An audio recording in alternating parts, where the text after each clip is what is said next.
Hey, what's up, y'all? This is B. Cox from The Vault. Now, have you ever wanted to start your own podcast, or you're ready to start one right now, but you're not really sure where to start, what to do, when to do it, how to do it, and what direction to go in? Well, if that's you, look no further. I'm starting a podcast roadmap workshop. Call it the Podcast GPS, where you can learn a proven system that will be both effective and efficient. It will take you from that idea of having your own podcast all the way right up to your podcast launch. I know that the system works because it's the same system and roadmap that I use to grow the two podcasts that I produce and host to a combined 8,000 to 10,000 downloads monthly. That's all starting with no equipment, no mega marketing experience, no sponsors, and no corporate machine backing our efforts or bankrolling our operations. It's a 6-week course, and at the end of the boot camp, you will have all the following: a proven system for creating and planning episodes, an equipment list that aligns with your capabilities and won't break the bank.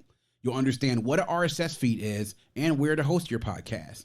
You'll have confidence in your new podcast idea. You'll learn how to record, edit, and add music to your show, and also get a launch roadmap to start distributing your podcast everywhere. And what else do you get? You'll have a proven formula for growth and engagement that led us to our success. You'll know exactly what equipment you need that fits your budget. You'll learn time-saving skills to consistently release episodes and plan ahead. You'll also have live weekly sessions with me and real-time answers to your questions in a hands-on live workshop. And you don't need any technical expertise or recording experience to get started. And to sweeten the deal, I'm throwing in the following bonuses for all Podcast GPS enrollees. You'll have access to my royalty-free music library to use within your podcast without worries of copyright claims or expensive lease terms. You'll have my secret episode planning workbook that will help you plan your episodes and set up your recording and production schedule. It makes episode planning super easy. And all course enrollees will be entered into a drawing to win a free USB microphone to get you started. Now, most courses of this caliber are charging thousands of dollars for this content and will get you no closer to starting a podcast than you are right now. But guess what? I'm offering this course at a fraction of the price of those courses. However, I'm only limiting it to 12 open seats, and this course will sell out. Do you want to be left out in the cold or wandering with no idea where to start? If not, you want to act now. And if you're ready to get started and want to start this journey, visit us at vaultclassicpod.com/podcastgps to schedule your free consultation today to talk about starting your journey now. A fortune forecast update brought to you by the Ohio Lottery. Well, hey there, Ohio. We're tracking a lot of jackpot activity over the next few days. We have Rolling Cash 5 and Lucky for Life in the forecast the entire week. But we also have major drawings for Powerball moving in, followed by scattered Mega Millions drawings through the week, with some classic lotto drawings popping up here and there as well. There are big drawings every day, so stay tuned to the Fortune Forecast Center for the latest jackpot developments. Lottery players are subject to Ohio laws and commission regulations. Please play responsibly. Something you probably do know. Progressive can not only offer you a great price when you bundle home and auto, they offer you round-the-clock protection. Something you probably don't know, the average oak tree branch can hold 70 pounds. Something you probably do know, your neighbor is building their kid a treehouse. Something you probably don't know, a falling treehouse would take out your whole fence. Bundle your home and auto with Progressive and get more than a great price. Get round-the-clock protection. Something you know for the things you don't know. Coverage from Progressive Casualty Insurance Company, affiliates, and third-party insurers and subject to policy terms. Bundle discount not available in all states or situations. Welcome to the Vault Podcast, classic music reviews, presented by IV Creative. Now, here's your hosts, B. Cox and the crew. Greetings and welcome, ladies and gentlemen, to another edition of the Vault Podcast, classic music reviews, presented by IV Creative. It's a perspective of the classics from a fresh point of view. We appreciate you for taking your time and lending your ears to our perspective. You could be anywhere listening to anything, but you're right here with us, so we thank you. With you today is yours truly, B. Cox, and with me, you know him well. He is the creator and host of the Raw Sex Podcast. Each and every Friday, make sure you check that out. I'm talking about none other than Cousin Domo, a.k.a. Dominique Marks. Make sure y'all following Raw Sex Podcast on Instagram and as well Raw Sex Podcast 1 on Twitter. Make sure y'all follow my man. Each and every Friday, he's bringing that heat for y'all. So make sure y'all checking that out. We got some good stuff planned coming up for that show. And of course, a shout out to all of the listeners worldwide and stateside. Y'all have been doing something this week. the numbers have been going off the chain, especially for these last 2 episodes of Erykah Badu and also for the TLC episode with me and Charlie D from the Word to the Mother podcast. Thank y'all so much for everything that y'all are doing. Hey, let's keep that momentum up. We trying to drive these numbers up like me and Domo say, you know. We want to make sure that we get out there and we spread the word out there to as many people as possible so we can go ahead and get our due for this. We've been doing it for almost 3 years, so y'all keep pushing the word out there, man. I appreciate everything that y'all are doing. Really do. So we can't thank y'all enough for continuing to ride with us. Some of y'all for the whole 3 years we've been here, and some of y'all may have just caught on, but hey, we welcome all, especially if you got love for the show. So thank you once again. A reminder out there that you can join our private Facebook community, the Vault Podcast Record Club on Facebook. Links are in the show notes and also on our page. Also, our Buy Me a Coffee, bottom left-hand corner on vaultclassicpod.com. The coffee cup highlighted in yellow. You can donate to the show monetarily. And as I mentioned, of course, you hear on the ads before the show, the podcast GPS is the boot camp of a DIY of how to podcast. I take you basically from the beginning, just from an idea, get you all the way up to your launch, and I give you all the tools to be able to create, produce, and maintain a good quality podcast. And spots are filling up fast. Make sure you check out the links, of course, in our show notes. But for good measure, it's vaultclassicpod.com/podcast GPS. That's vaultclassicpod.com/podcast GPS. As we always say here on The Vault, our motto is hashtag open the vault, hashtag nothing but the classics or MBTC. And I got Domo here today with me to take a look at an album that 20 years old this year. And it's an album that, for those of us, we kind of may have glossed over it, especially when we got into the early 2000s. During that period, there really were a lot of standout projects and a lot of projects that led us into the later part of that decade, which eventually lead us to where we are now. But is an album that nonetheless, I think, deserves its props. And I'm talking about none other than the third studio album by Brandy, Full Moon, released by Atlantic Records on March 5th, 2002. It's recorded between June to November 2001. Recorded at a number of different studios, just a few of them that it was recorded at: Record One, Record Plant, Studio C, Sterling Sound, The Hit Factory, Darkchild, The Hit Factory Criteria, as well as Hartman Way. A number of different studios that this recording took place at. Runtime of 69 minutes and 2 seconds. Executive producers on this, none other than Darkchild himself, Rodney Jerkins, also his brother, Fred Jerkins III, or Uncle Fred as he was known, Big Bird, Warren Campbell, Mike City, Keith Crouch, and Brandy herself also co-producing a lot of tracks on this as well.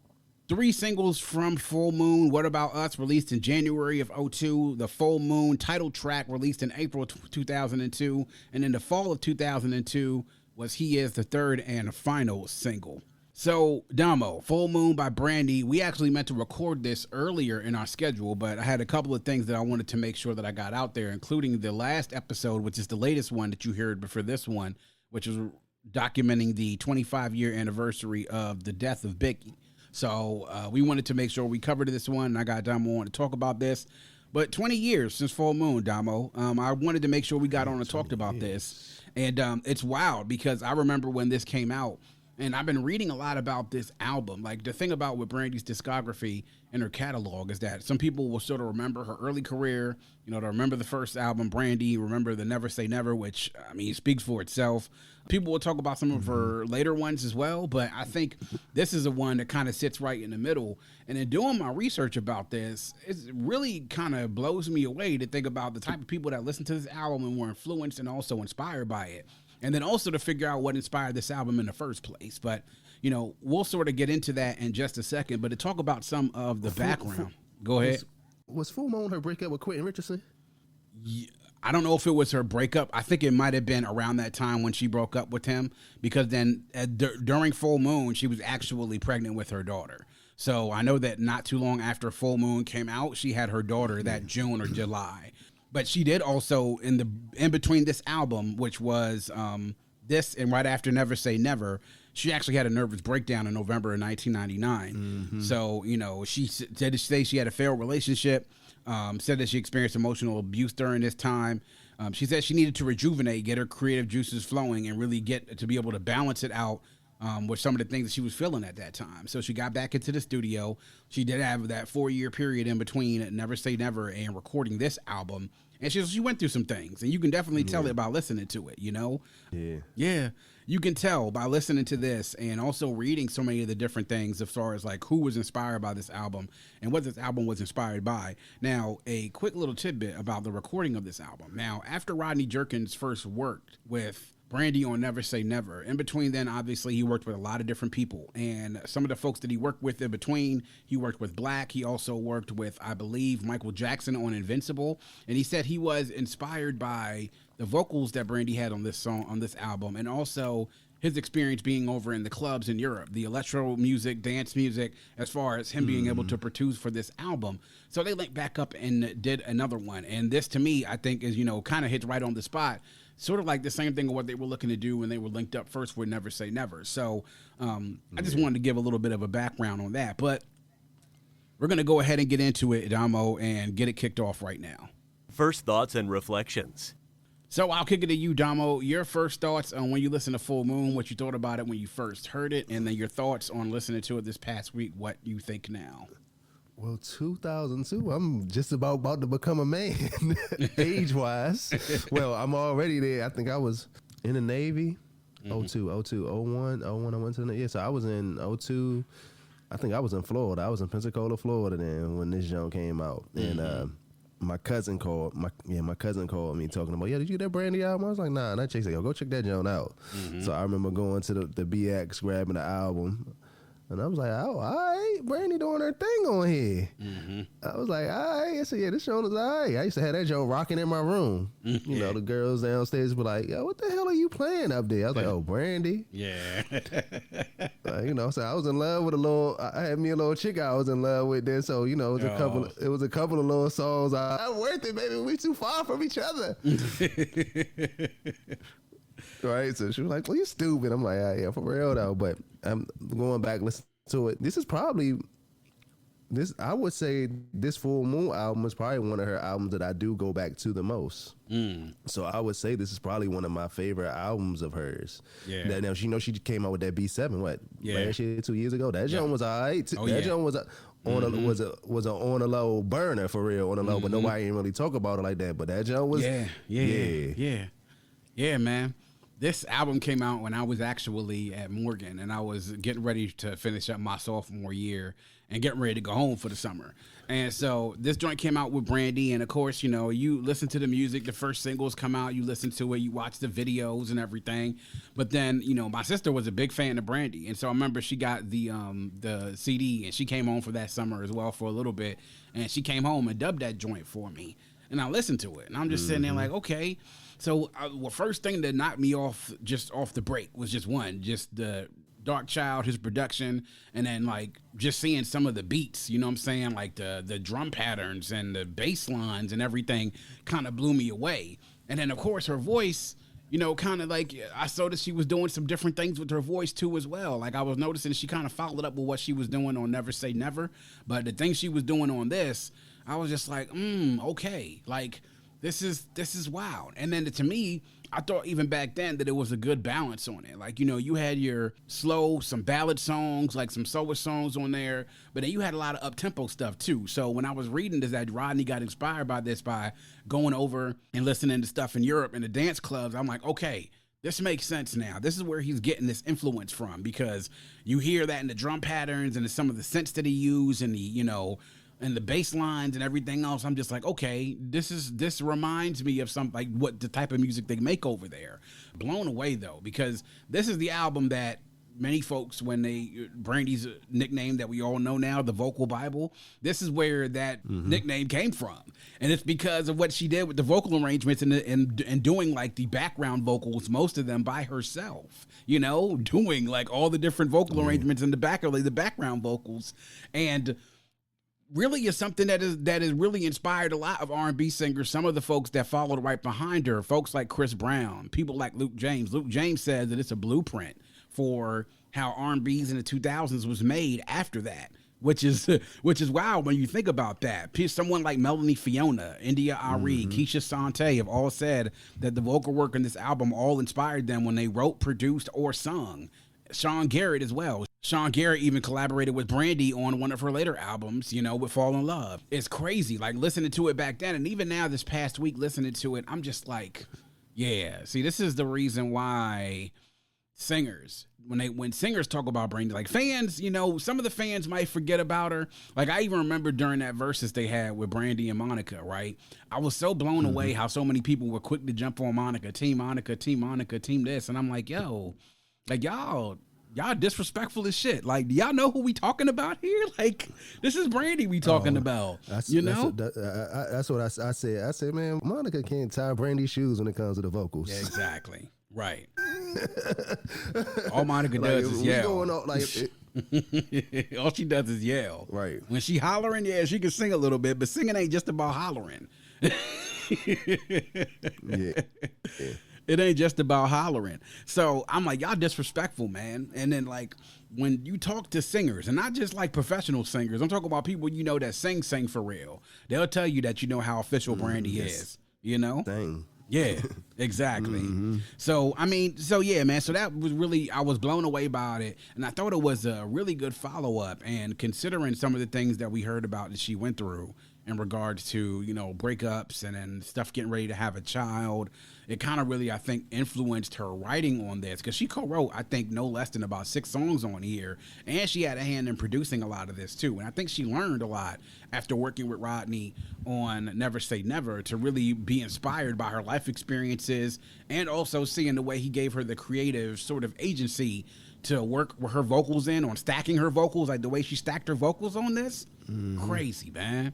Absolutely crazy. So, yeah, I thought it was cool, man. I really thought it was cool. I thought that as time has gone on, that I see a lot more people talking about this album now than they did even back then, which is wild. Highlights and lowlights. So, Damo, we'll start with you, man. Give us some of your highlights and any lowlights if you have them. Yeah, my highlights for this album, I would say, is of course, he is the album John Full Moon. On the low. That nothing John, like a couple of weeks back.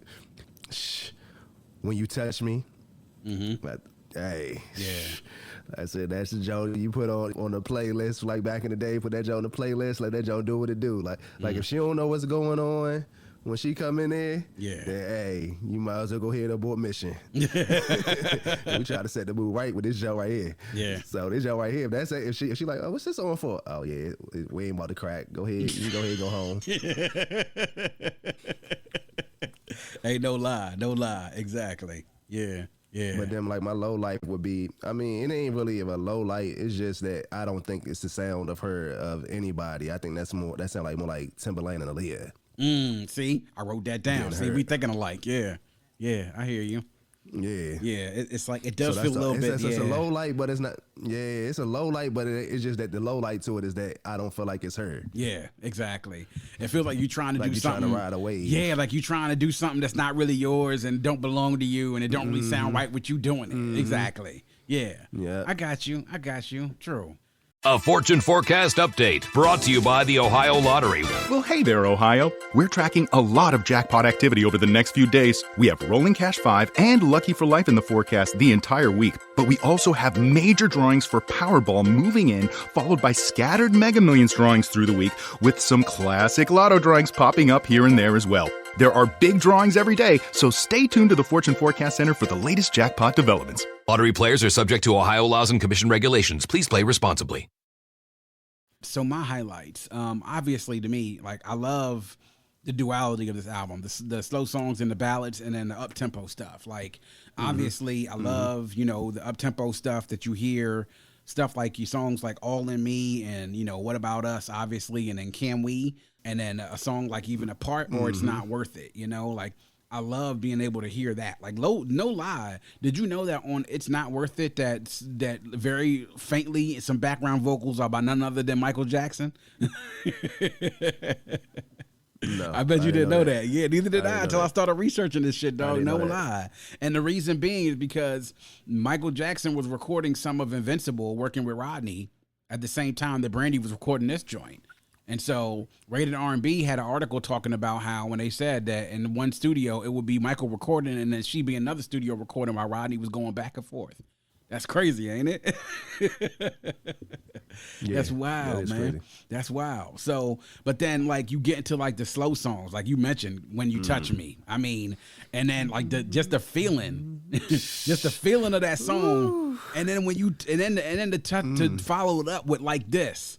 You know, like you even put those two together. When you touch me like this.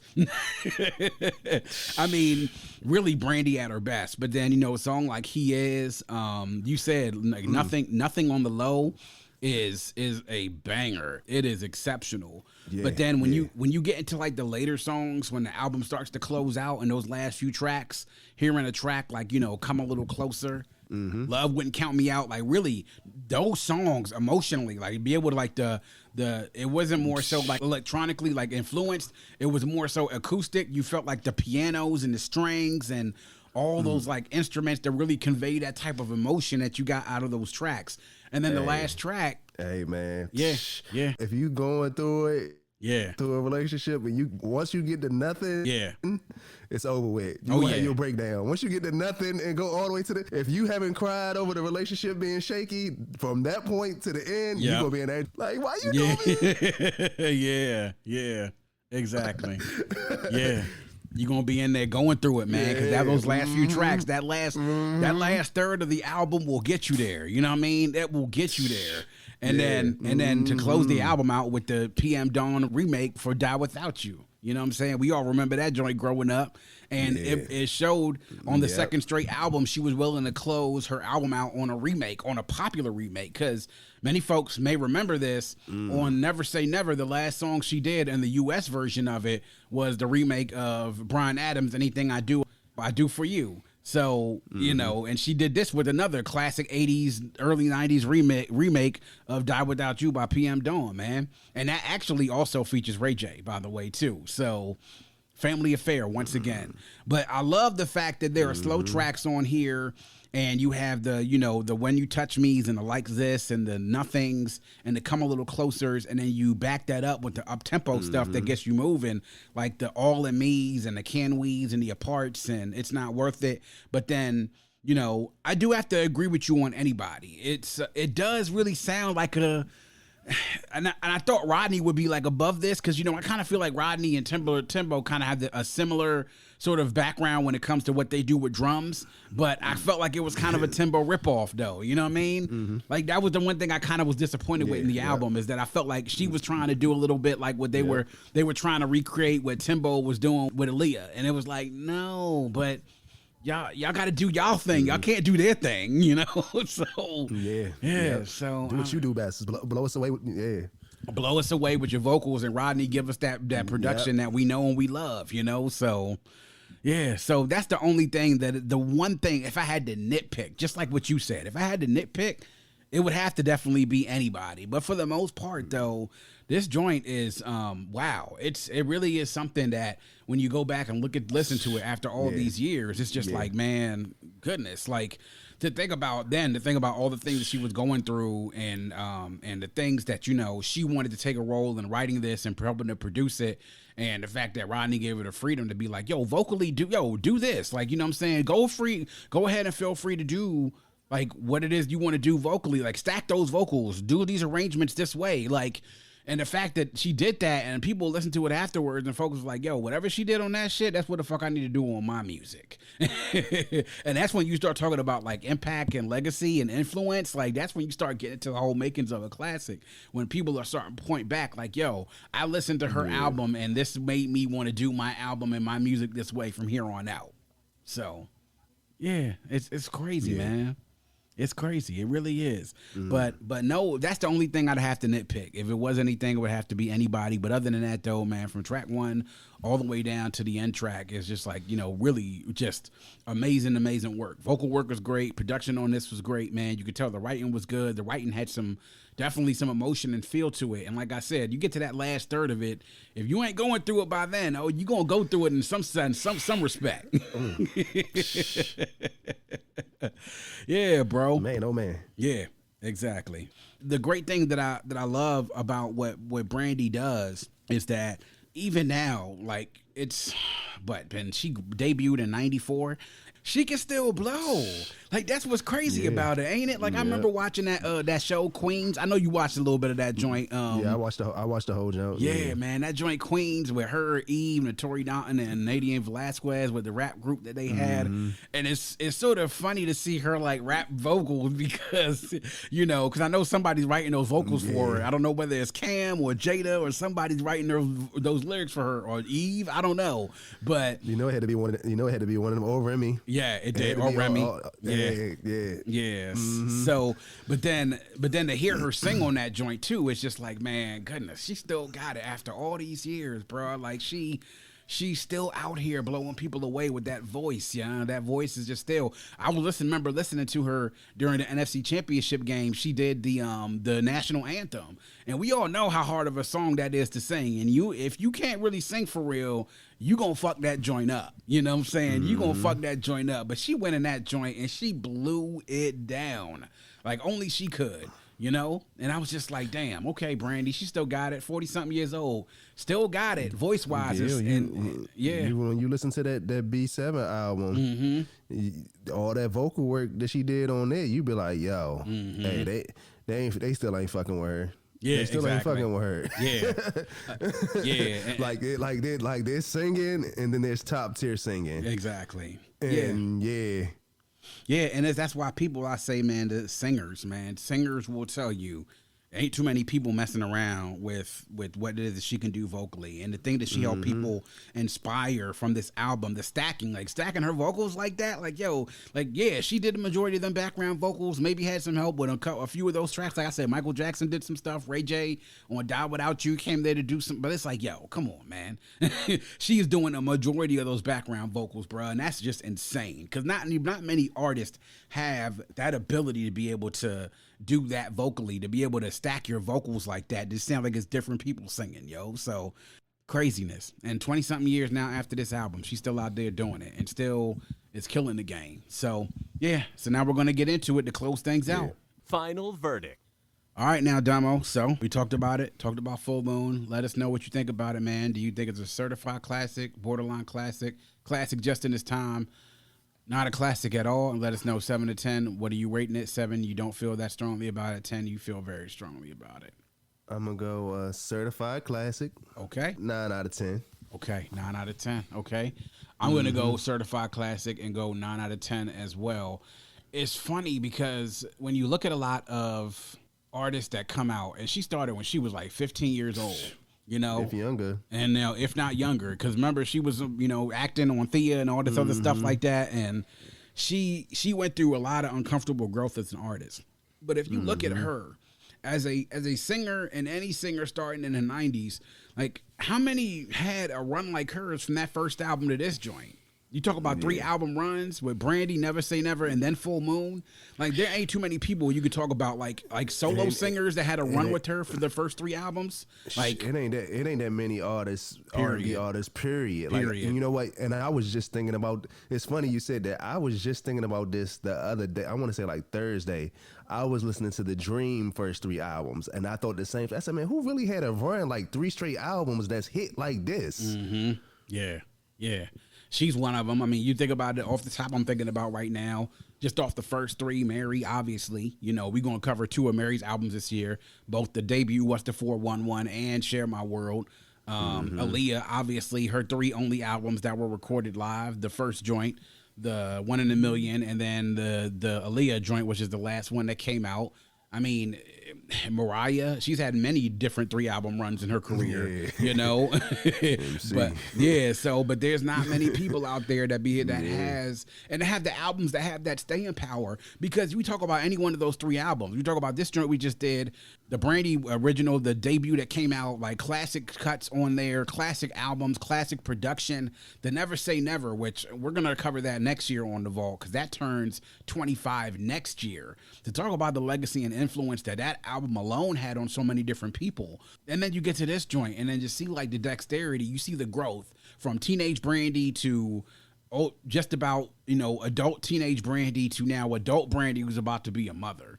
And you see the growth in her as an artist. And there's not many artists that really can take that type of growth, take the pain and lumps that she's had, take it and put it all into your vocals and share it with the world. And to me, I feel like she's done that as good, if not better, than so many different people. And these first 3 albums, she killed it. And now 20 years later, even after this album has come out, she's still putting them out. I haven't heard B7 yet, but I need to check it out. Based on the strength off of your recommendation, because you my R&B guy. So if you tell me that you're fucking with that joint, then I'm going to have to go and fuck with it. So I think I might go ahead and listen to that joint to see what's going on with it, man. But yeah, there we are, boys and girls. Brandy Full Moon turns 20 this year. Just missed the anniversary, but we made sure we wanted to cover it for y'all. Make sure y'all are checking that out. Read the retrospectives on this, and I just go read some of the articles. And if you're talking about you're a fan of the R&B, like some of y'all later 2000s R&B fans, Jacob Lattimore, Keisha Shantae, Chris Brown, Luke James, all of them look at this album and say like, yo, what Brandy was doing on that album, that's the blueprint what many of us follow. So that should tell you about his classic status right there. And they was putting out classic music late in the 2000s. So if they was basing that off of that, y'all already know what the status of this joint is, man. So make sure y'all check out Brandy's Full Moon. Check it out. Let us know what y'all think, man. Hit us up on social media so we can keep the discussion going. And this is 99, y'all. So y'all know what's coming up. Make sure y'all check us out for our next episode after this. It's episode 100. Raw Sex already there. We follow on right behind. Like you said, we'd like y'all to go ahead and continue to support, man. Support the shows as we both are now hitting 100 episodes, and we want to keep this thing rolling. And that is going to wrap things up here on The Vault. Please make sure you check us out on our host on the Red Circle. You can also visit us on our website on vaultclassicpod.com. That's vaultclassicpod.com. You can go there, check out the episodes, leave a review. You can also leave us a voicemail with the blue microphone shaded in blue on the right-hand side of the page. Go there, show us some love, check us out. Also, you can get to the Vault Podcast Record Club Facebook community by going to the links there on the page. Go ahead, join the community, answer some questions and you're in. Also, make sure y'all are going to our Buy Me a Coffee to support the show monetarily. Make sure that we can keep things going and make sure that the Vault continues to remain open. And last but not least, the Podcast GPS, our DIY podcast boot camp, where you can learn how to podcast and do it all yourself. We take you from your idea of a podcast up to your launch and teach you how to start, maintain, and continue to have a good quality podcast, all with the tips and tricks that I have done to help out the Vault Podcast and also Raw Sex, to teach you what it is that we do so that you can do it as well. And again, you can reach us on social media at Vault Classic Pod on Instagram, on Twitter at Vault Classic, and on YouTube and Facebook, the Vault Classic Music Reviews Podcast. Like the Facebook page, subscribe to the YouTube channel, interact with us on social media. We do it here all for you. We appreciate the support, and if you have a friend, tell a friend, and make sure that that friend tells a friend. Always remember to keep your headphones on and your music loud, but not too loud. And as we close, we'd like to remind everyone to dream big, because dreams are the basis for creation. Always create, motivate, and elevate, because you were never destined or created to stay stationary in this life. And on that note, we say peace. Thank you for listening and coming into The Vault. Please subscribe and visit us at vaultclassicpod.com. That's vaultclassicpod.com. 5X480. Dayton B100 V-Belt. One of the many parts Grainger carries. It's also the item that helped Rob carry the day. The job was on hold. Deadline fast approaching. But a quick search on Grainger.com and Rob found his part. And with same-day pickup at his local branch, he and his crew got the job done, safely and on time. Get supplies and solutions for every industry with real-time product availability. Call, click Grainger.com, or just stop by. Grainger, for the ones who get it done.